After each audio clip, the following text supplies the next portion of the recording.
This is so exciting. It's so wonderful to have you all here. I'm going to give folks just one more minute.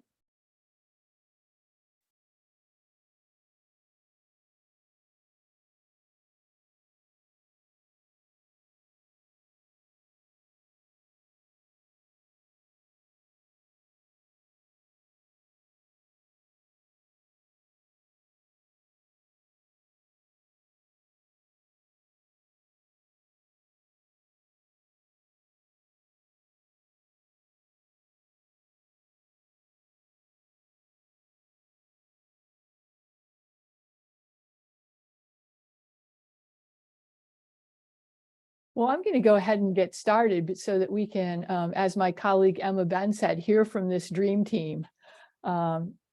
First, I want to welcome all of you to this webinar. It is the first sponsored by the LGBTQ+ Advocacy Committee of the ASA. And we are now setting the bar very high. It will be hard to have future webinars that are more amazing. And so again, thanks to everyone for joining. We are recording. We will start with some presentations from our amazing panelists. I will introduce them as they do their presentation. Then we will have time for Q&A. So I encourage the attendees to please put questions in the Q&A, and we will definitely have ample time to have what we hope is a really wonderful, what we know will be a really wonderful and important conversation. And so we're going to get started, and Dr. Elon Meyer is going to kick us off. Dr. Meyer is the Williams Distinguished Senior Scholar for Public Policy at the Williams Institute.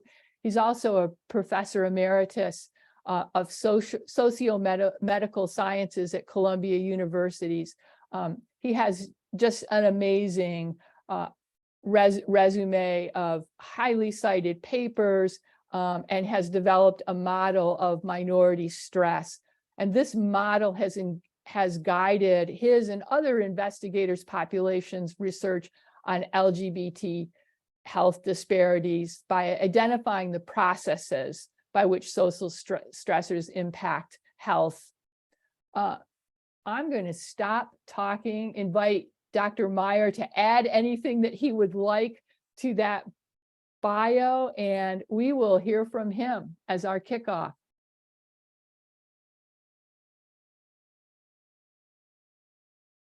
Thank you so much, Donna. Yeah, I think I wanted to talk off the cuff today without slides because I have so much to say, but also I'm so delighted to be here at the ASA sponsored panel, and I want to thank Donna and Emma Ben who invited me. And I think my first instinct is to say, people always say, oh, it's very hard to do research with LGBTQ populations. And I would say, no, it's not. It's just hard to do research.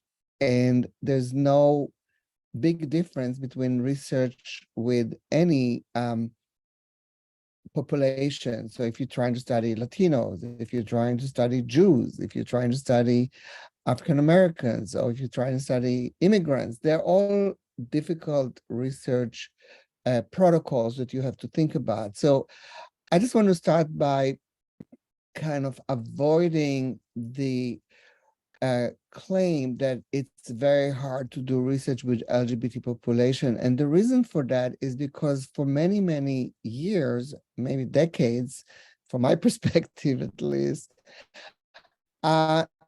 it's been used as an excuse to not do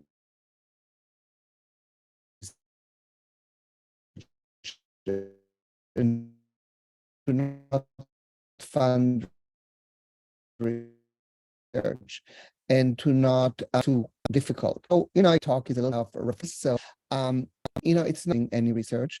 And as any research requires, we have to think about many issues, specific issues and general research issues that you have to think about before doing anything. One of the challenges has been how to recruit study participants. And this is something that I've been dealing with many years, but maybe also not obvious to many people, which is there's no right or wrong answer to this question out of context. So every recruitment of study participants and inclusion and exclusion criteria depend on the purpose of the study. And for example, if you are interested in HIV, you might be interested in issues that are related to HIV transmission. And for many years, we've used the term MSM, which I've written about as feeling that it's too limiting, but there's been a focus on sexual behavior. Look at identity, which are the other two elements of sexual orientation. So we think of identity, behavior, and attraction. And those, again, will then lead to different decisions about how to recruit participants. In terms of what we have in research evidence to date, we basically can divide it into two types of studies. We have studies that use community participation, which is non-probability samples.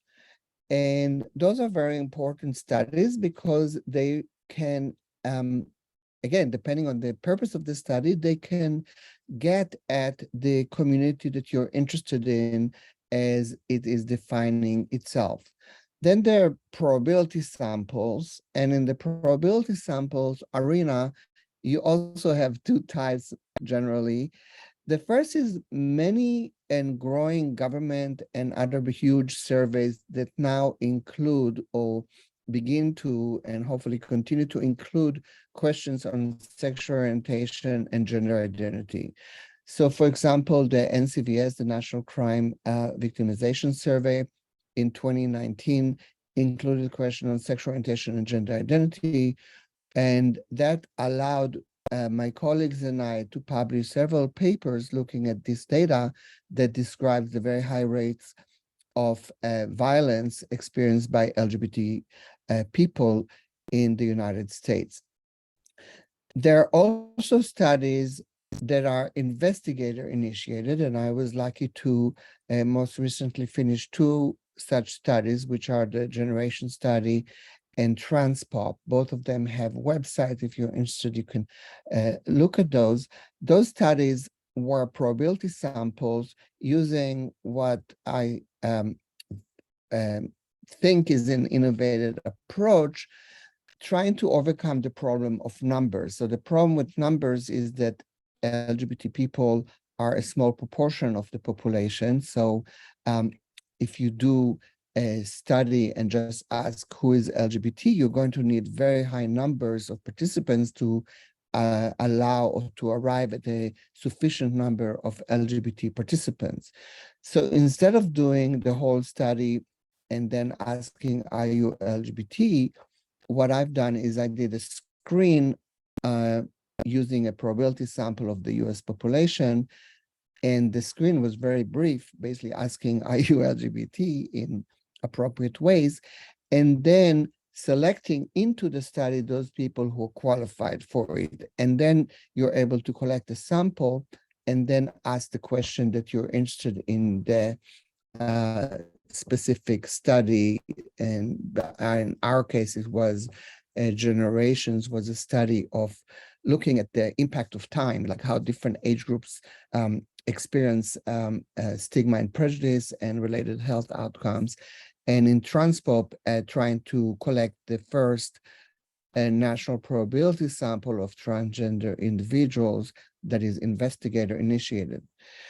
And to go back to that distinction, the national studies that use probability samples that have identified the LGBT populations don't ask questions that are specific to LGBT people. They're always going to be the minority of study participants. And so if you have NCVS, they ask a lot of questions about violence, which were really helpful for us in doing the survey. Similarly, the BRFSS that's collected by the CDC, the YRBS, the youth survey that's collected by the CDC, those are really important surveys, but they don't allow, or I guess they would allow, but they don't typically ask anything that's specific to LGBT populations. So the investigator-initiated studies, such as Generations and Transpop, allowed us to design questions that you typically would not have in large probability samples. For example, we asked about when was the first time you had a same-sex relationship, if you're a lesbian or gay or bisexual, or when did you first think that your gender is, when did you first have thoughts about your gender, and when was the first time that you started any kind of transition, and what kind of transitions have you made, and you know, what kind of issues have you confronted with trying to get gender transition services, etc. So those are not the kind of questions you would find in the BRFSS, which, other than allowing us to ask those questions, has been a very wonderful source for data on the health of transgender individuals. Of course, in addition to those, there are studies that are initiated in the community and often done by the community. And I would mention, for example, the USTS, which is a study of transgender individuals that has thousands of people that volunteer to the study. But of course, the challenge in community-based studies is that we don't have a good handle on bias in the representation. So that's why the probability samples can help with that. But again, I don't think there are bad samples. I think there are bad samples if they're not matching the study aims. But all studies I find have been helpful. And, you know, for many years, we didn't have any probability samples of LGBT population, but we did have very important information. And I would just mention one finding that has been known for since the 80s, for example, the high rate of suicide ideation and suicide behavior in LGBT populations. And now we know from probability samples that that is in fact a huge issue, and even the proportions that were reported from non-probability samples early on have been basically replicated in probability samples that we have now. And of course, we know that lesbian, gay, bisexual, and transgender people have high rates of suicide ideation and behavior. So this is just a few thoughts on sampling and inclusion, and I think I'm going to move it over to Miles. So Donna will introduce Miles first. I will. Thank you very much. And again, I'll encourage folks to think about their questions, and once all of the panelists have presented, we'll come back and have a discussion. So it's a great pleasure also to welcome my friend and colleague, Dr. Miles Ott, to the panel. Miles is senior data science at Tubi. He previously held roles at Janssen Pharmaceutical, Twitter, and prior to that was a tenured associate professor at Smith College, among other academic positions. He's interested in biostatistics, LGBTQ plus health, and he, like Dr. Meyer, has a substantial record of research. I'm just going to give a shout out to his recent co-authored text, Bayes Rules, an introduction to applied Bayesian modeling. And because rumor has it that Miles even has stickers that he might be willing to share. So it's got too many stickers. With that, I'll turn it over to Miles. Yeah, I think Elon, you might be sharing your screen. Okay, there you go. So I'll go ahead and share my screen. Here we go. And then go into slideshow mode. There we go. Can you guys see my screen okay? So I'm gonna share some slides. We can. You can see it. Okay, great. It just makes me feel more relaxed to have a little structure for myself.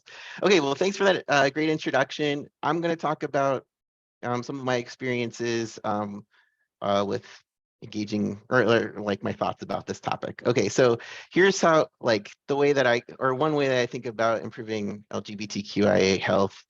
So like hopefully this is I think for me what one thing that I think is important to work towards is research informed policies and health interventions to improve LGBTQIA health that are partnered with and led by LGBTQIA people. And it's helpful if that builds on the foundation of research on LGBTQIA populations that are partnered in partnership or led by LGBTQIA people and communities. In order to have that be possible, statistics, biostatistics, data science, and all health disciplines needs to welcome everyone, including LGBTQIA people. So this is like, I mean, there's lots of ways to think about this. This is just one way to think about it that I just came to mind when I was preparing for this. So I'm going to share a little bit more of my journey with you. So going back to 2004, because I feel like it, and you guys all have to listen to me now. Okay, so I got into public health after volunteering at the Transgender Law Center in San Francisco. I was working on, at the time, California had started this policy where I think it was like, where Californians under a certain income level would have access to trans-affirming healthcare, but it was a matter of getting providers to accept that insurance from the state. So I started to work on that project with them, and that got me really interested in public health and so I started to look into that. And so I got a master's of public health in epidemiology at the University of Minnesota, and I did my thesis on transgender health and smoking.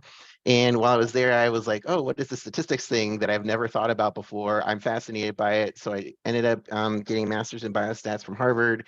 And I ended up working with the SOGI group with Bryn Austin, Lega Gordon, Sari Reisner, and Heather Corliss, amongst other people. And that was a really great group. I keep finding great people to work with.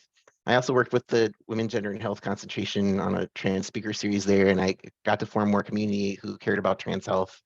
And I went to my first Philly Trans Health Conference. I think it's now called the Trans Wellness Conference, but like I said, that was probably like 2008, and that's where I first heard about respondent-driven sampling. And that was a real eye-opener for me because it gave me an idea of how statisticians can help directly in a way to sample what's like Elon was talking about, what's considered hard to reach populations. It's not hard if you know the population, you're a member of the population, you have information about it. So hard for some people to reach, I guess, would be one way of thinking about that. Then I got my PhD at Brown, and my dissertation was partially on respondent-driven sampling, again, motivated by this interest in kind of like working on statistical methods that could like help with these kinds of questions. And then I taught at a bunch of schools for many years, and I continued my research on RDS, trans health, LGBT health, and network analysis. I also co-wrote Bayes rules with my co-authors, Alicia Johnson and Mina. And so all this stuff is just to like give you some framework for what I'm going to talk about next. And now I've been a data scientist, Johnson, Twitter, and Tubi, though not simultaneously. Okay, so that's just a little background on me. So my approach as a researcher is that I've tried to think about how to develop statistical methodology that might be useful in learning about LGBTQIA populations. So that includes respondent-driven sampling, which is a way of sampling populations where the people in the population of interest tend to know each other. So they're networked in some way. So that's it's been used a lot for MSM, or like that's a term that's been used in the past, and other LGBT groups as well as other groups as well. And so I was interested in seeing if there are ways to help improve the statistical methodology behind that. I also have worked as a kind of like the lead biostatistician partnering with epidemiologists and psychologists and so on. So it's kind of like being the statistician on a project that's about LGBT health, but not necessarily developing new statistical methods. So I've done that a lot too. And as an educator, I've tried to create a classroom environment where students can bring their whole selves, and that includes being LGBTQIA. I've tried to show my students how statistics can be used to learn about and improve LGBTQIA health. A lot of students don't realize that statistics is super useful. They just like think of it as a class they have to get through. And so when you show them how useful it can be and how it can make a difference in the world, it's like their brains explode, and it's awesome to see. Yeah, so that's something I did. I really enjoyed mentoring students in their research and applying for grad school, helping them once they're in grad school, all that stuff. And as a textbook author with my co-authors, Alicia Johnson and Mina Doju, we tried to write the most inclusive book we knew how to write. So I'm not saying it's the most inclusive book, but it's the most inclusive book we could write. Ourselves as limited people who are just 3 people, called Bayes Rules. And we also documented our process because we know that we hope that people will use that as a jumping off point and improve it. So we wrote this paper, framework for accessible inclusive teaching materials for statistics and data science courses. Okay, so this is what I'm going to focus on more, but I'm in the discussion, I'm happy to talk about RDS, but yeah, I decided to talk about this more. Okay, so like I was saying before, so how I think about improving LGBTQIA health, this is not really where I'm at, or this hasn't been my role, but I've worked a lot on welcoming students or future researchers into the field, I hope, and then also developing methods. So now I'm going to talk about the kind of welcoming the next group of researchers, next generation of researchers. So this, perhaps this is a question. It is definitely a question. I'm going to pose this question now. How can we encourage and support potential LGBTQIA statisticians who may end up doing health research, but maybe they'll do something else? So I think it's super important in the classroom to have welcoming classes. And before I say anything else, LGBTQIA people are whole people. They are not just LGBTQIA. And so if you neglect to welcome one part of a person, you're not welcoming that person. And that is all facets of that person. So whether they're neurodivergent, whether they have some like physical limitations, if all sorts of different dimensions of being a person have to be welcomed into a classroom for that individual person to be welcomed. But having said that, I'm going to focus on some LGBTQIA specific things, but I would be remiss if I didn't say this first. So this is something that I have a hard time with. And I just want to say, because I have a soapbox now, is not everything about being LGBTQIA is tragic. And so as an educator, it's important. When I was being educator, it's important for me that I highlight some like positive things about being LGBTQIA. They made sure that when I gave examples about LGBT people in class, or like there's research about it that I presented, it wasn't all terrible. And granted, research about things that are hard are important, but I think this is important too, is not everything is tragic, so we shouldn't represent that to our students. I also want to say that even if you yourself are not in the LGBTQIA community, you can share the successes of LGBTQIA statisticians. There are many LGBTQIA statisticians, and it's really helpful to let your students know about them and that there's a pathway to that. So that's another thing that I often like to do in class, is like maybe I will like show a different statistician and what they do and like what their interests are. It just so students in like every week, I'll just like have a different statistician, or you have a little profile of. There's so many cool statisticians out there who are have so many different experiences. I think it's really helpful for students to see that, and they don't always tell me that they like it, but I know that they do. All right, so I also think it's important to make sure that students have a safe way to disclose their gender. Well, not necessarily their gender identity, but how they want to be addressed. And I think this is something that people forget about, is that especially, anybody at any time could change how they want to be addressed in terms of their pronouns. And so don't just ask students at the beginning semester what their pronouns are so you can address them appropriately, but let every single student know that if that changes over the semester, they can let you know, and then you'll address them appropriately at that point as well. So I've seen this come up before, and it's a really good idea to let them know at the start of the semester. So just a tip there. There's a lot of problematic examples in textbooks about that have to do with like that either center, well, let's maybe where gender and sex are conflated, or examples that center cisgender or heterosexual experience. And one way to deal with those examples is don't present them. Another thing that you can do that I've, depending on your comfort, is when those examples would come up in my class, I would say, this is problematic here, or if there's research that conflated sex and gender, I would say, this is why this is something that has happened recently.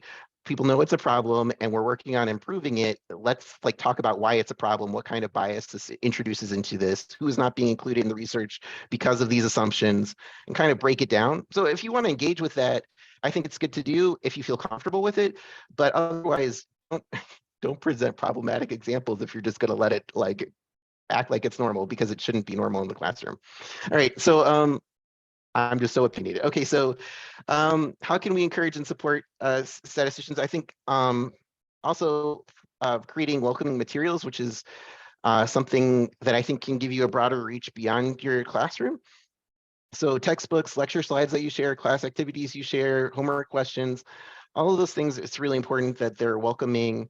And so with Bayes rules, we, and writing this book with Alicia Johnson and Mina Doju, we focused, here's some of the things we focused on just to make this more concrete. And then also I have a link here to our paper, and I'll be happy to share the link to these slides in the chat after I'm done with this. So one way that we tried to make our book accessible was making it freely available online. So anybody in the world you don't need any money, you just need, I guess you need money to access the internet, but there you go. All of the graphics are colorblind friendly. All of the graphics have, and the book online can be read by a screen reader. So we thought about accessibility in a bunch of different ways. Those are some examples.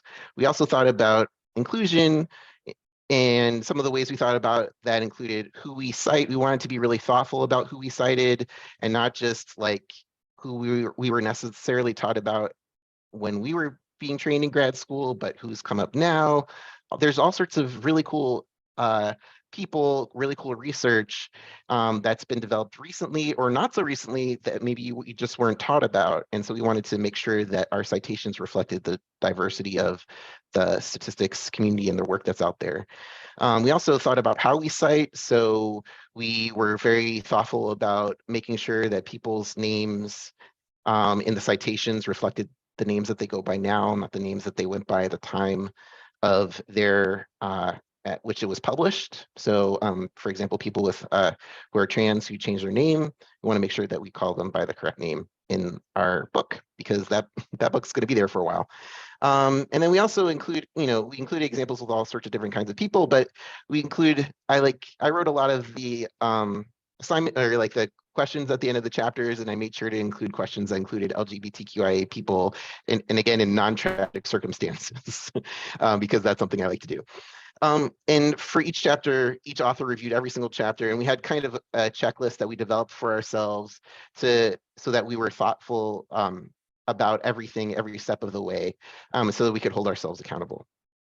But that thing, I'm not saying this is the perfect book at all, and I hope that in 5 years, people are like, this book is so not inclusive. Look at what people are doing now. That would be my dream. Of course, whatever. I mean, I don't want people to bag on us, but you know what I mean? I hope that things progress.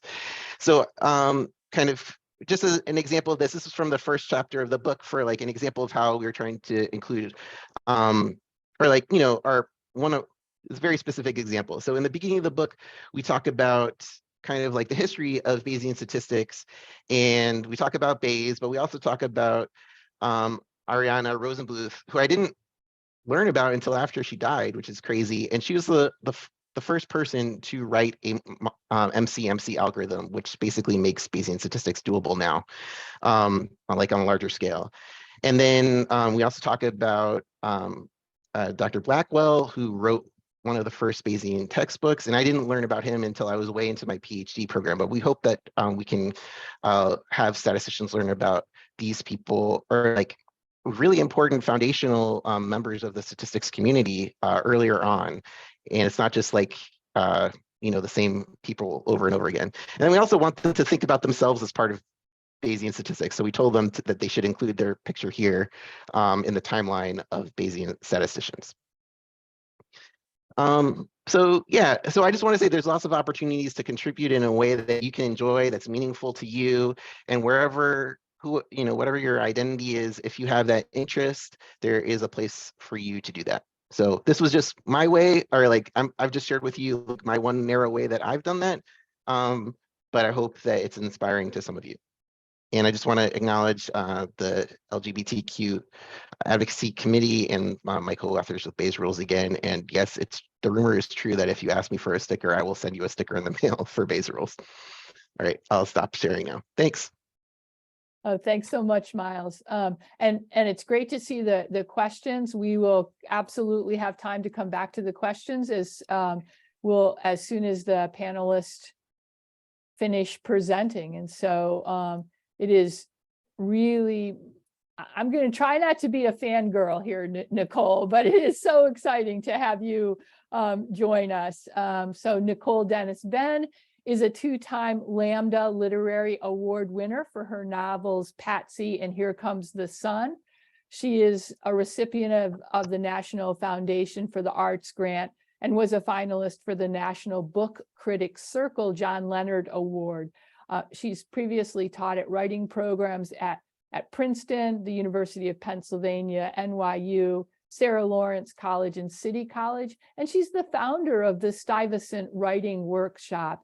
And she also brings a background in public health to this conversation. And so, Nicole, we are grateful that you could share some of your thoughts on how storytelling enters into this conversation. Yeah, hi, Donna. Thank you so much for that introduction. And it's a pleasure to be here. I love the ASA, as Emma have always been incorporating me into the discussions, and I'm still fascinated. I never really left public health. I just have a different approach, kind of, which, like you said, for me, writing, I started off in public health because at the time I really, really enjoyed the work, still do. I was working at Columbia, which is where I met Ilan and Dr. Patrick Wilson, and fascinating people doing HIV research. And at the time, I also loved the interviews that I was doing, the research that I was doing, and I love what Ilan said earlier. There's that fallacy. Oh, it's really hard to do LGBTQ research. It's just hard to do research, period. But you just have to know where to find the individuals that you want to study. And I at the time enjoyed it, but what I also had a passion for was writing. And for me, I wanted to touch people in other ways, not mostly LGBTQ folk, but folks of color, immigrants, women, because when I grew up, when I was growing up in Jamaica, I never really saw a representation of myself anywhere. And I always wanted to write, but I didn't know how to start, where to begin. And, to this day, people have said, well, you had no roadmaps to get into writing, and I didn't. But I'm glad that I got into public health, because I wouldn't be the writer I am today if I did not have this background. And I'll explain that more as we discuss. But I just wanted to take a short break to just read a passage, just to bring people further into what I do and why I do it. Because I always tell readers, I'm trying to shed light on certain things without being didactic. And so I just wanted to show an example of what I do in my work to expand that discussion when it comes on to public health and research. All right, so I'll start with this very short excerpt of my novel, Patsy, which came out in 2019. The paperback came out in 2020. And so I just thought this would be a great conversation piece. There are two types of devil's cold, one in which you cannot bring yourself to leave the room, much less the bed, to do the simplest things, and the other in which you go through the motions in a constant stupor. Patsy lies in bed, turned away from the dark, heavy thing that has returned, its shadow dimming the room. With the cover over her head, she closes her eyes, not wanting to see it. God knows how long she's gone without eating. She could die, she knows, though death doesn't seem that scary after all. Not as scary as the dark thing. Here in America, there are no bush teas for it. No bitter mix of ramgoat roses, rosemary, lemongrass, bissy, and other herbs. No pastor to come with a bottle of sanctified olive oil. No neighbor from the country who can wring the neck of a goat and sever it with a machete for you to bathe in its blood. No time to lie down and let it run its course. She's powerless against it. The real hell is allowing this place to eat you alive, Fiona says to Patsy, when she notices that she has been lying in the same spot on the bed inside their studio from sunup till sundown. How many rotations has the sun gone through since Patsy climbed in the bed that night after seeing Cicely? She slips in and out of sleep. She wakes to Fiona shaking her. Patsy, Patsy, Patsy. It reminds Patsy of her daughter's voice, how it would pull Patsy from the lips of a deep sleep. Here she's in the midst of it, hating it, terrified of it, and yet her only thought is of True. During those years, it was the anticipation of going to America to see Cicely that had kept Patsy alive. But what is keeping her alive now? Where will she find the strength that would protect her from the spells? How can she live knowing that she lost Cicely to her American dream? It's then that what Fiona had said about not having the luxury of choosing love makes sense to Patsy. That's what it all comes down to, choice. When has she ever been given a choice? Never. She was never given the choice to say no the first time her legs were pried open. Never given a choice to rid her body of the grievance she had to carry for 9 months. Never given a choice to look at another woman and allow herself to be carried by the feeling without blood. Bright red on glistening glass sticking to her like shadow. And now the promise of life comes with accepting the fact that she will never have a choice. And I'm going to stop there for now. So for those who are not familiar with my novel, Patsy follows a woman from Jamaica who has made that choice of migrating to the United States, thinking like every immigrant who has migrated here, that her life would be better, that the roads would be paved with gold. And of course, lured by the letters of her best friend and lover, Cicely, who tells her, come to Brooklyn and that this would be your life. We could spend time together like a real couple. And Patsy basically bought into that. But another thing that Patsy, that is happening with Patsy, she's also a mother, kind of running away from that role of motherhood. She did not have the choice, as I read just now in the excerpt, of motherhood either. And for her, it was important for her to say, you know what, it's best that my daughter is raised back home in Jamaica with her father, and I leave. And that was what Patsy that was Patsy's mentality. And so she left True, who the story also follows, behind in Jamaica. And as True comes of age, she now grows to question her mother's abandonment as she herself comes into her own identity, in terms of sexual identity, gender identity, as well. So I'm saying she now because one thing too, writing this novel that captures an immigrant woman's struggle to find her place in the world, and also how does she grapple with this whole concept of leaving her child behind for better, right? Who does that? So tapping into that as well, but also language. So True, as True comes of age, True would be identified as gender non-conforming. But in terms of language, where I was going with that, and also, of course, with my background, I thought that it's impossible to write a story in the point of view of individuals who would never call themselves that, right? Coming from a culture like Jamaica, where things like gender non-conforming or depression are you don't hear those things uttered out loud. People don't put words to things, not even saying I am gay or I'm a lesbian, right? Those wording, the language is not, it's more of a westernized concept to label anything, which also speaks to what I think Miles had mentioned earlier as well, or I think, or Ilan, you know, for when you're looking for individuals for research purposes, and you already have the label attached, you're not going to get individuals like my characters who won't even know how to put those things that they're feeling into words. So True, throughout the whole entire book, will refer to themselves or herself. Well, I'm speaking now, I could say them, but True would say, you know, I'm a baller. You know, soccer is True's favorite sport. So instead of saying, identifying gender, True would just say, I'm a baller, I'm a footballer, right? Or a soccer player. And so for True, that's more comfortable. But the thing that with the conflict is that when Patsy had left True behind, she said to True, be a good girl and I'll be back for you. No, that was a lie. And it also was a cage, because in True's mind, True is saying, well, I'm coming of age and I'm not feeling like that little girl anymore.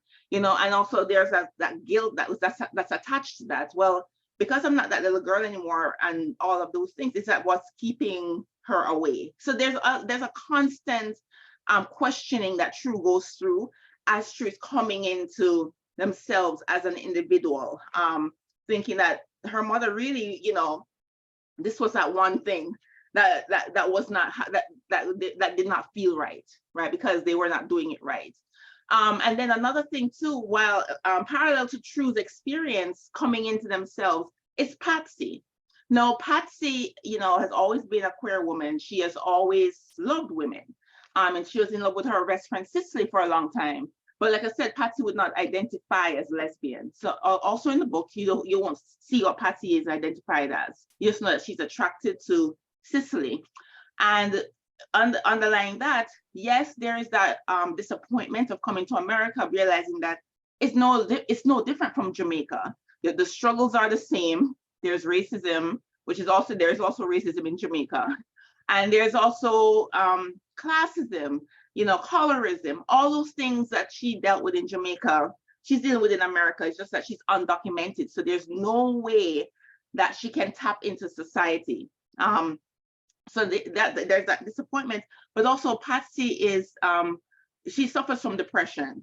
And so that scene that I just read where her roommate Fiona finds her there just laying out because she has not left the room in weeks, and she's really just she can't literally escape that dark thing. And in my novel, I describe the dark thing, never label it as depression, but those who know probably or have some knowledge of what Patsy could be going through could identify it, but Patsy herself won't identify what that is. In fact, there's one scene where she walks into the Rite Aid thinking, of course, oh, she can get some Prozac just out of the willy, no prescription, right? Another thing too, like there's no access. And what I'm tapping into here is access. There's no access to a therapist, first of all, to even label what's going on, to access to a therapist, to access to medication, whatever it is. So I'm following a working class undocumented immigrant, and also showing the challenges one could face as an undocumented citizen. Not only an undocumented queer citizen, but an undocumented citizen or person, right? And so I wanted to really describe what that feels like. And so I did it through Patsy, in a way where, yes, one could say, well, I could have stuck to public health and written a whole paper on immigrant women, undocumented immigrant queer women, right? I could have done that, which I would have no problem with doing, but it's just that I love writing. Creativity is my thing. In fact, I think if Dr. Patrick Wilson was here, he'd probably agree, because I remember when I used to help with papers, and he would say, Nicole, this is so creative. It's so flowery languages. And of course, in science, it can't be flowery. You can't be using prose and metaphors, or, that's just a no-no. So of course, this is what I'm doing, and I'm really happy with this part of it all, describing what somebody like Patsy would be going through. And thirdly, I wanted to also incorporate the fact that for Patsy to really to find herself in this place where she has given up a daughter, or sorry, a child, you know, I've gotten many questions about that. Like, how could a woman do that? You know, that in our society as women, we were raised to be mothers. You know, we're given dolls as baby girls, and now that expectation is there. Now for Patsy didn't really have that, but also at the same time, another thing I was tapping into in my culture is that, you know, in terms of the legalities of abortion, abortion is illegal. And so for Patsy, there was no, you know, she didn't have that option anyway to begin with. But what the only option she had was that the father could have raised True. And I kind of put a spin on gendered, gender dynamics, because Roy, who is True's father, you know, kind of stepped up as True's provider in that regard. And I wanted True to have that because, you know, Miles had mentioned earlier that, we can have queer joy, you know, not everything is dismal. So one thing I gave True, yes, I gave True the questioning of why her mother left, or why their mother left, and you know, the underlying depression as well, given that it's generational traumas and also you know, certain things that are genetic. But the other thing too, I wanted True to have a community. You know, her father is her protector in that regard, or their protector, right? Because True is Sergeant Beckford's daughter, that's Roy. Roy's a police officer. No one can touch them, right? In Jamaica, of course, there's always a conversation about Jamaica being a very homophobic country, and yes, it is in some regards.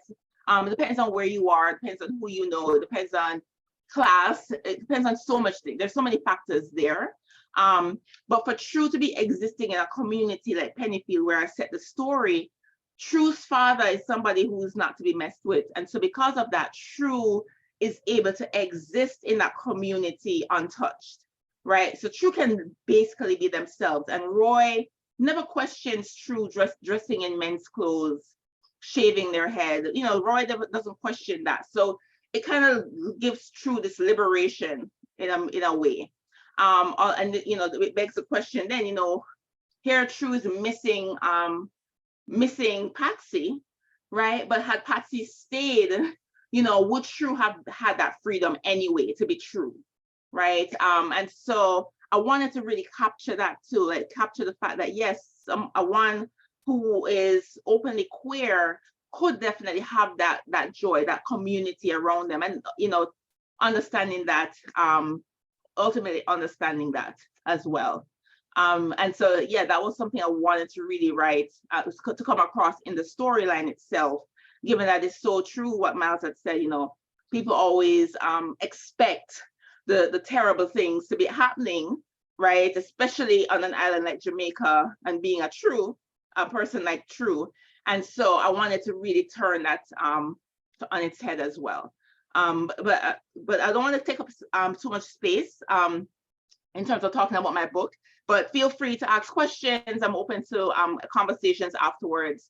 And anything that I didn't say or forgot to say, I will welcome the questions. Thank you. Oh, thanks very much, Nicole. That was really wonderful. And so I'll invite Miles and Elon back, and we will do some Q&A. And there are some questions from the audience, but I'm going to take the moderator's prerogative to ask the first question, and then I'll certainly go to the audience questions. And Miles, I really liked your pyramid. And so I'm going to ask each of you to put yourself at the top of Miles' pyramid and sort of think about that policy space. And if you could get the President of the United States or to read one of your articles, or an article by another researcher, what article would that be, or what topic do you wish that was more on the at the forefront?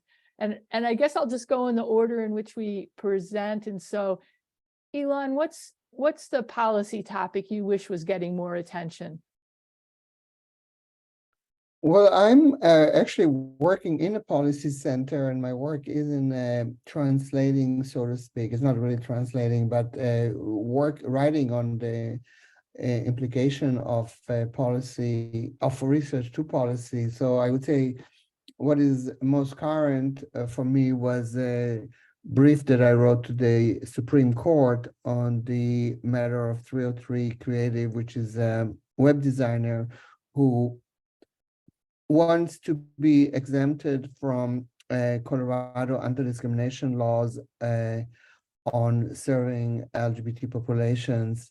And so in that brief, I was connecting a lot of the knowledge that we have on stigma and prejudice against LGBT people and the negative implications that has to their health, and also trying to talk down some of her assertions that, oh, it's not a big deal, it's just one web designer, talking about how the law would have an implication for the whole community.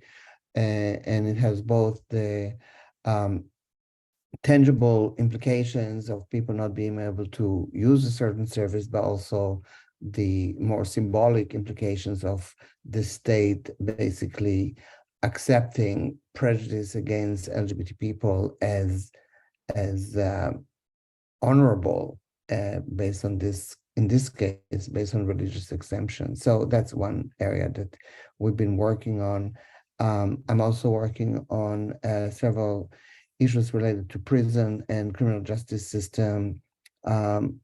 And right now working on a study on housing of transgender people who are incarcerated.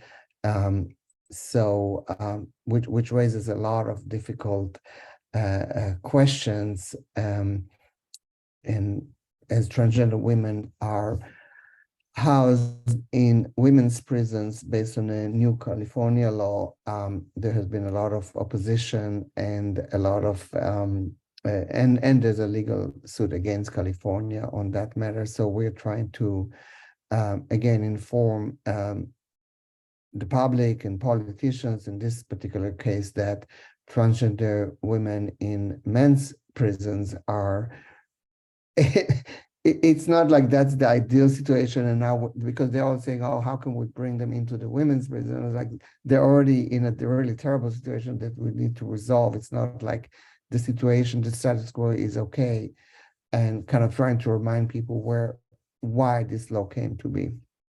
So these are just a couple of examples that I can think of. Thank you. Miles, what do you wish was getting more attention?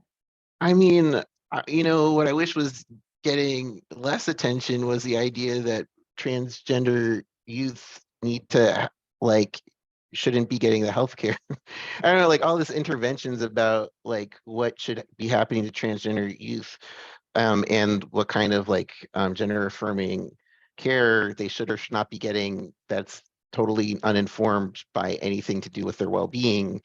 Yeah, it's pretty upsetting to see. So I would love for that to be, like not all policies are informed by or like research, unfortunately, or like facts. So anyways, yeah, there's a reason why I don't work on that level, is because there's so many things that I get overwhelmed, and so I like having like my little areas that I feel like I have some control over, and I leave like applying it to people who have more of a tolerance for dealing with these things. To be honest, like dealing with like thinking about all the policies and stuff, and some of the negative things that are going on in our country right now for LGBTQIA people is really disheartening for me. And if I engage with it too long, it affects my mental health. So yeah, that's not a great answer to that question, but that's my answer right now. It is a great answer. So Nicole, what should the president read? And feel free to cite your own work.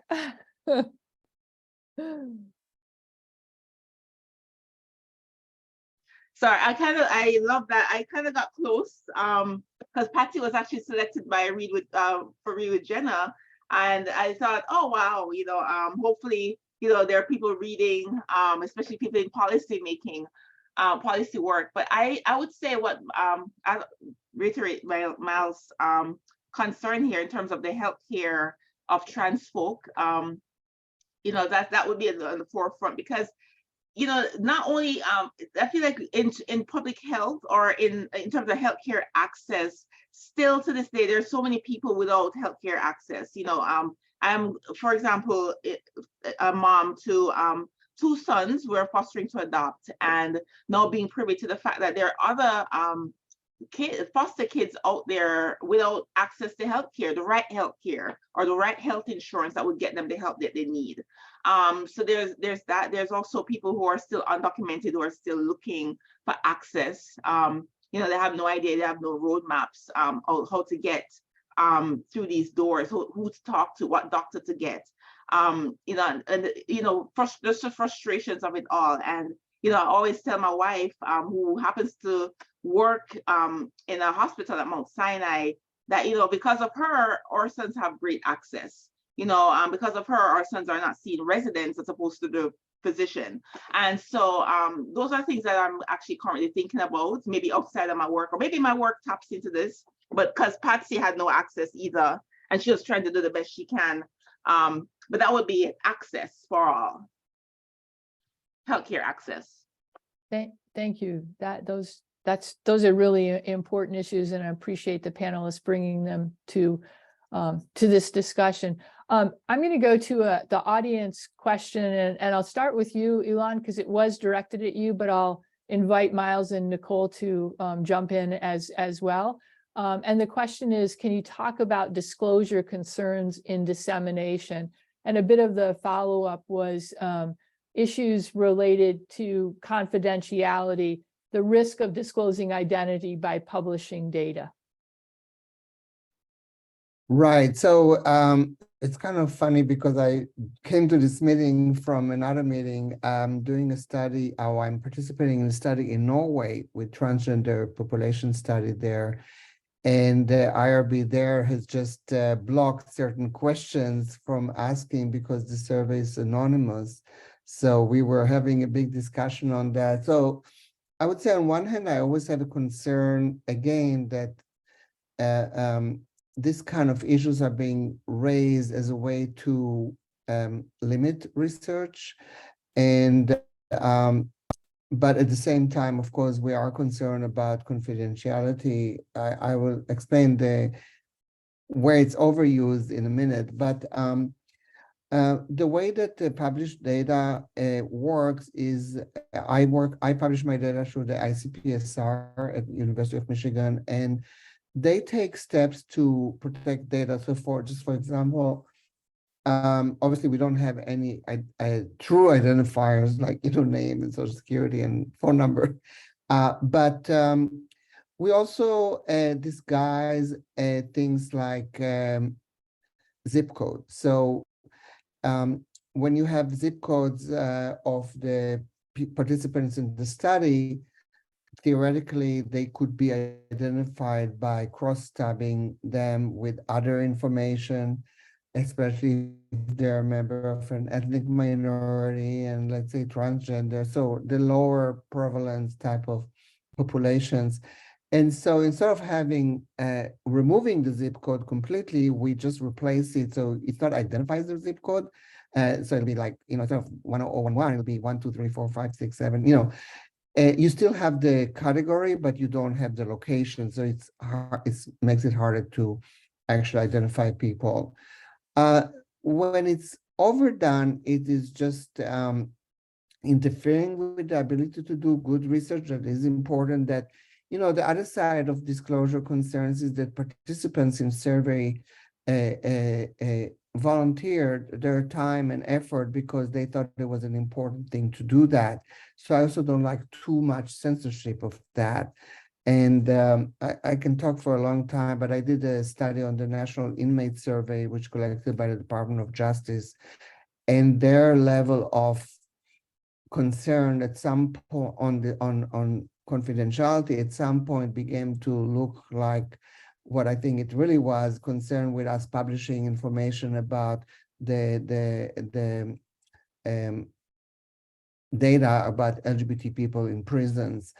And they were just like so overly concerned about everything that they delayed and obstructed our ability to do the study. And we ended up succeeding and winning, but it took like 2 years of fighting.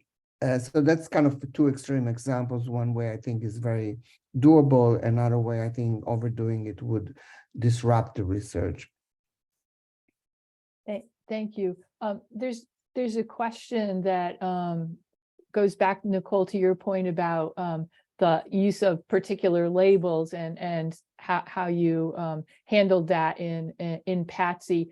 And the question is about how, if you all have any advice on how to use more inclusive language when inviting LGBTQIA folks to participate in research. And Nicole, I think I'll start with you and say, where's your thinking now as a person who uses language as the tool of their work, how you might have described True differently if you were to write Patsy today? Oh my gosh, great question. It's still, I think it's still it's still a conversation in literature. And there are people still discussing it. Lambda, folks are fighting that. Well, no, if you're going to have a character who is now a third person, how can you include that pronoun? And most are actually taking it where they're probably narrating stories in first person, which is easier. And I thought that, you know, hopefully the conversation opens up more with that. In terms of other labels, I would say if I were to write Patsy today, what would happen? I would say I would probably still use True's I'll still probably do the same thing, because it's, for me, I write true to reality, and I know that where True is in Jamaica, there's still not you know, we're here, we're trying to move forward here in America with those conversations with language in terms of pronouns. In Jamaica, it's still the same in regards to what people are discussing, and they haven't even gotten to touching gender nonconforming or transgendered. You know, we're still on the debate about whether or not you know, there's not even a conversation about LGBTQ on the island. And so for me, it's if I'm going to write true to those characters, I'll still stick to what they're going through internally and also externally as well. Thank you. Miles, you said you and your co-authors kept this as a goal in terms of writing Bayes rules, but also you've talked about your other work. And so where's your thinking on how we use more inclusive language to invite participation? Well, I think that's part of where it's helpful to have people who are part of the communities that are being researched as members of the research team. Not that they're going to know everything, but just, I don't know, there's a different quality to research that happens from within a community than that happens like to a community. So that's, I think that's how I would that's how I think about that. It's not like an answer per se, but I think it's a prerequisite or it's like a helpful prerequisite for getting closer to that goal. Elon, any examples from your work or? Yeah, I think, you know, being inclusive is hard when you're doing a probability national sample, because you have to worry about two things, and that's the tension that we always experience. Number one is including people who can say, yes, that's me. And I think Nicole's example, it'll be very challenging to find language that True would find relevant, because it's you know, according the way Nicole described them, I think they go by like, it'll be very hard to even pinpoint a term, right? That if you're doing a quantitative survey, I'm talking about, there are other ways of getting at that in qualitative interviews, etc. but I wanted to give the example of, we actually tried that in a national sample. So the generations was conducted using Gallup, and we interviewed hundreds of thousands of people to arrive at our sample. As I said, we did two steps. The first step was just to identify the LGBT population. And in one of our studies, we offered more nuanced terms, more inclusive, you could say, terms, including the term gender loving, same gender loving, which is a term that's used by some, but not majority of African American lesbian and gay, mostly gay men, but LGBT, we can say. So we included that term as a choice for everybody to be inclusive, so that you don't have to look for the term that's right to you. And what we found, that a lot of white older women are same gender loving. And this is the problem with using terms that are not familiar to the general population. And they see this term and say, oh yeah, that's me, and that's not what we meant when we said that term, right? So this is a really serious issue. And the reason that it's serious is of misclassification. So there are a lot more non-LGBT people in the world and in the United States than there are LGBT people, especially when you come to transgender and gender terms. So if we are estimating about a 0.5% to maybe 1.5% in young people who are transgender, if you use a term that's confusing to non-transgender, that more people would say, yes, I'm that, you can basically end up with a sample that's mostly non-transgender because they misunderstood the term. And that would dilute a lot of the findings. So let's say that if there were differences in suicide ideation, they could be completely erased by the over-inclusion of people who are really not who you meant to include. So, and again, as I said at the beginning, it always depends on what is the study, what is the aims of the study. Are you recruiting only from LGBT resources, in which case the terms are much more familiar to people, versus if you're recruiting for the general population. Right now, I'm involved with a national recruiting of older LGBT people over age 50. Of course, there's a different issues altogether in terms of the terms that are used. So, as I said before, research is hard, and every research project requires its own thinking through, including how to be inclusive.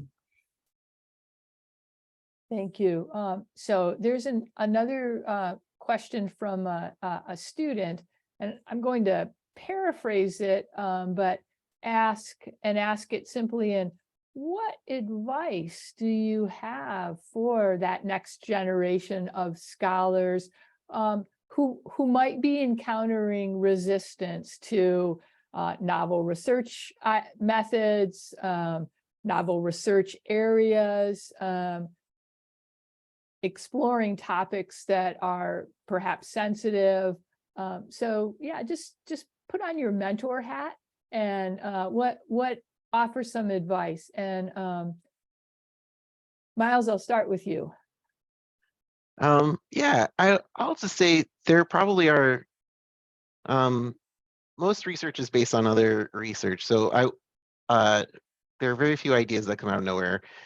So if you have an idea or a research area that you're interested in, just like finding other, the people who already work in that area to maybe work with or get advice, or I don't know. I feel like in my, like, as a student, I've always been very attuned to who was going to be supportive of my interests and who I am as a person, and sought those people out. It's more important to me that somebody is nice, is like enjoyable to work with than anything else. Like, it doesn't matter how smart or prolific or whatever some researcher is, if you don't want to work with them, or like it makes you miserable to work with them. So I would say find people you enjoy. There are going to be people that you enjoy working with who are supportive of those ideas. It can take a little bit of extra work, but it should be possible. And the people who are trying to block you, they're just going to continue to do that. And there's not a lot of control you have over that, but you do have control over, hopefully to some extent, who you associate with and who you do research with. And they probably have some experience that they can share with you about how they've gotten to where they are as well. Thank you. Nicole, advice to students. I would say definitely get a great mentor. Mentorship goes a long way, especially speaking to what Miles just said, somebody who gets your work, someone who encourages you, somebody who does not mind seeing you rise. And even if it's to, surpass them in some ways, just want to see you grow and develop. And I would say, yeah, stay true to what you're doing. I mean, don't give up on something because no one else gets it. I remember when I was writing my novels, and I started using certain things like Jamaican dialect within dialogue, and was told, well, no one will publish you using patois.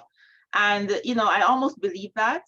If it wasn't for my strong mentors and people who are really supportive around me, I could have easily fallen trap to not even getting my work out there. And so, yeah, just stay true to what you're doing.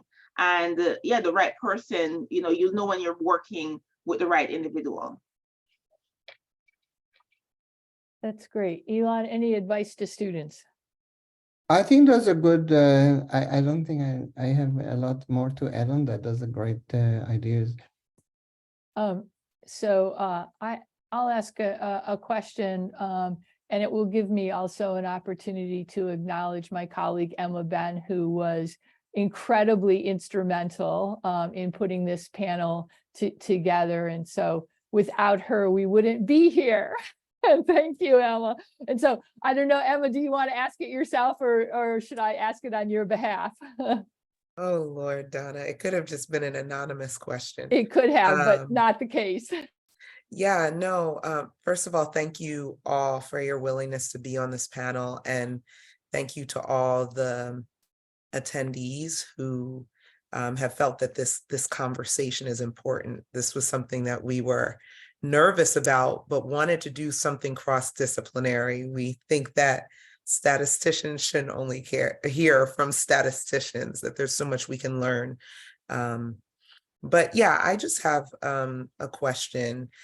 With regards to dissemination of research, and in Nicole's case, your literature, how do you ensure that it is reaching the most marginalized individuals within the LGBTQIA plus communities, as well as those who have the power to actually intervene?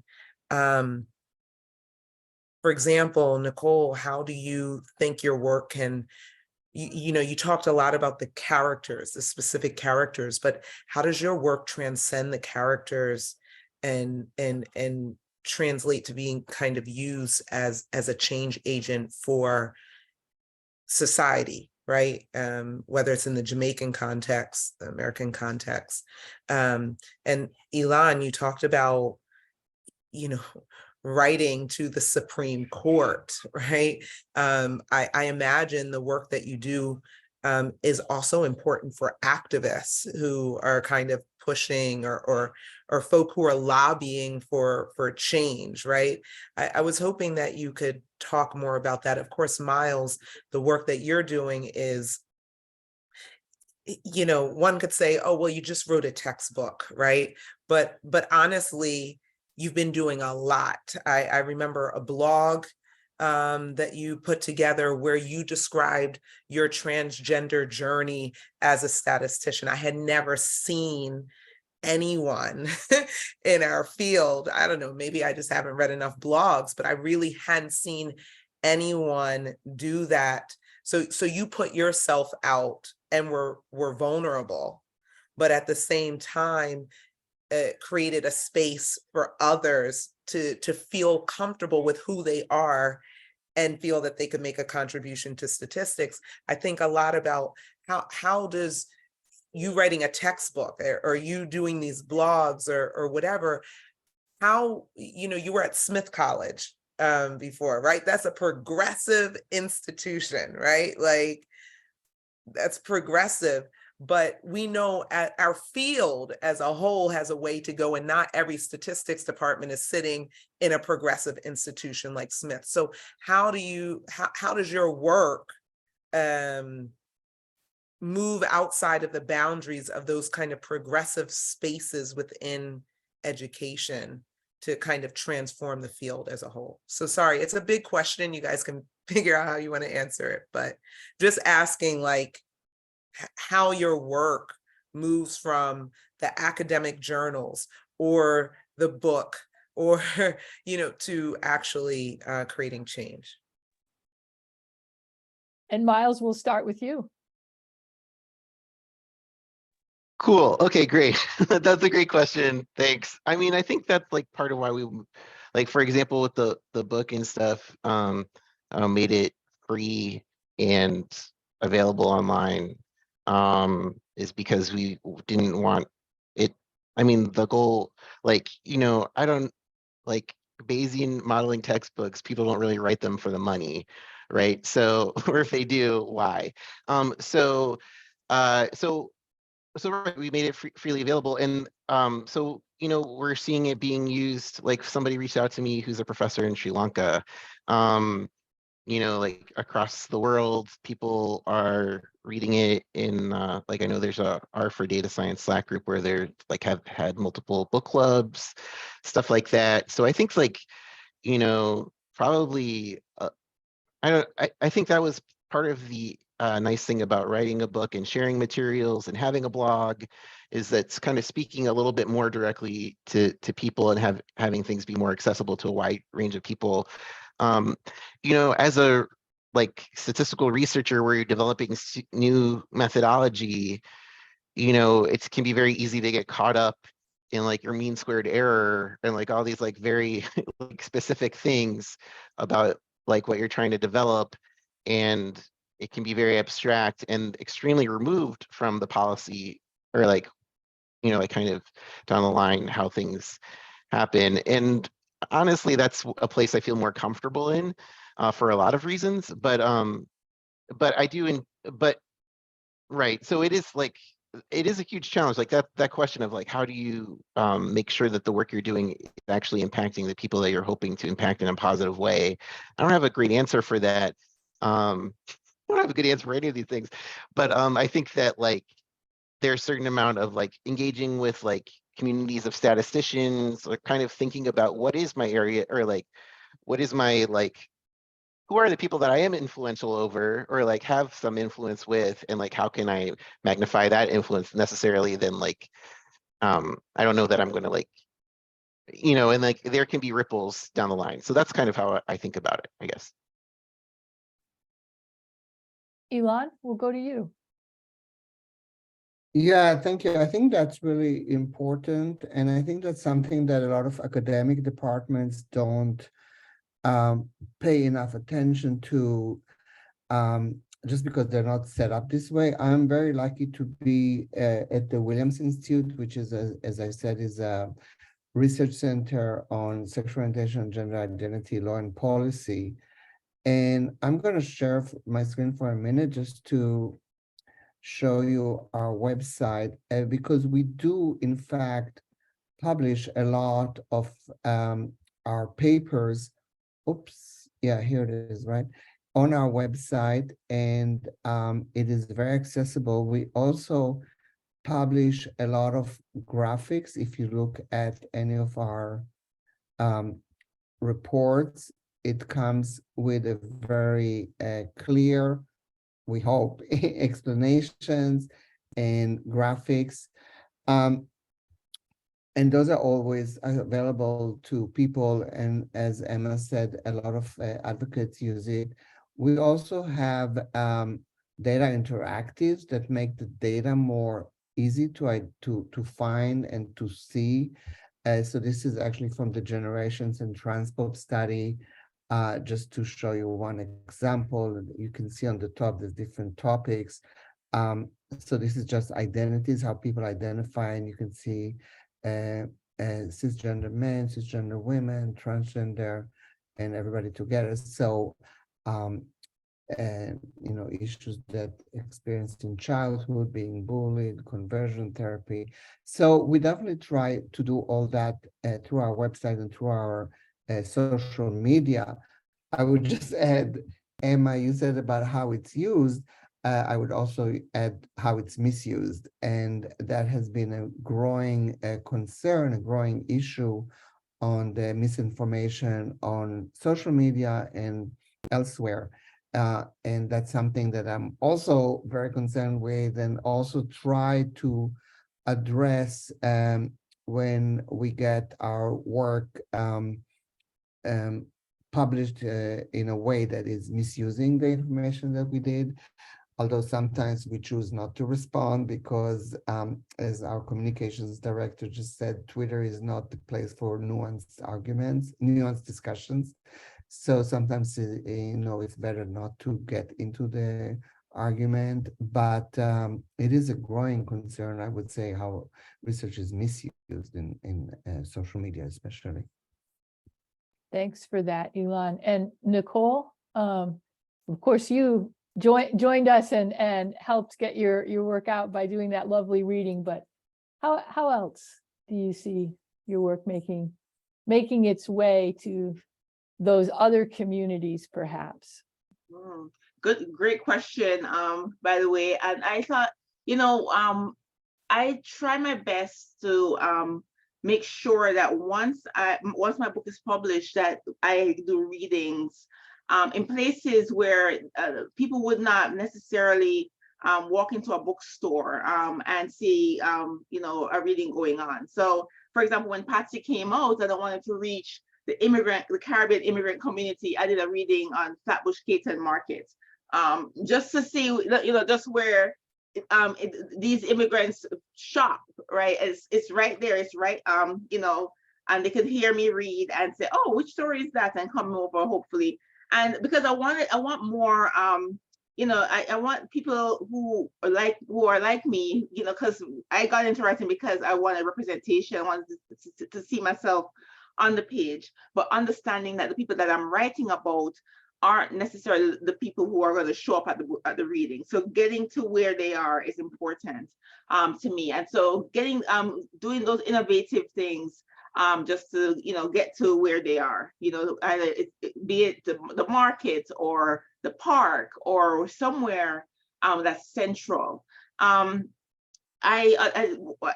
my first book, Here Comes the Sun, came out, I was invited back to Jamaica for Calabash. And of course, I've been invited back to Jamaica multiple times with my books. And what I love about that experience is that a lot of Jamaicans, not only the Calabash crowd, which is more people who are literary, but also the ones that Kingston Book Festival, where people are just happen to be passing by certain venues and see me reading these works. And I love that Jamaicans are exposed now to my books, because I want to start conversations there as well, in terms of displacement, in terms of colorism, in terms of mental health, in terms of the sexualization of our young girls, in terms of identity, or mending our post-colonial scars. And so I want that conversation to happen, and for that conversation to happen amongst Jamaicans, I have to meet them where they are. So even if I have to go, Jamaica is not usually on my tours, but I make it so that I can still land in Jamaica at some point, for me to read somewhere central, for them to know who I am and also pick the book up. And sure enough, now people are catching on. So I got invited to TV programs, got interviewed by magazines out there.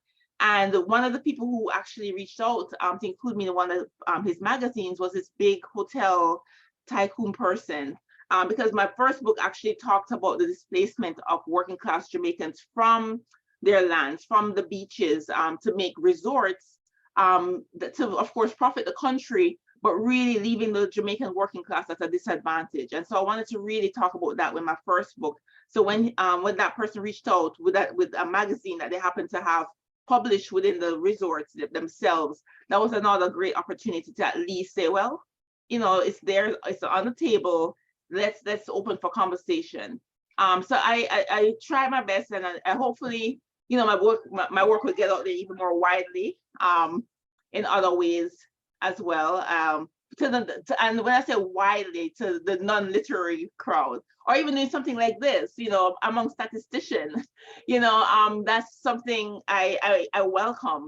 I'm opening up to audiences that would not normally, well, I've never read to a whole group of statisticians before, so this is wonderful. So thank you. Thank you for that. And I'm going to say that is the last word, and what a wonderful last word. Thank you so much to Miles and Elon and Nicole. This has just been amazing. And we so appreciate all of the insights that you have shared with us. I will. And Donna, thank you for moderating this discussion. Thank you, thank you, thank you. Absolutely. And I will give a shout out to the LGBTQ+ advocacy committee of the ASA, and have folks say, watch out for more to come. This is the first of many. So have a wonderful remainder of your day to everyone. And again, our heartfelt thanks to the panelists. Bye, everyone.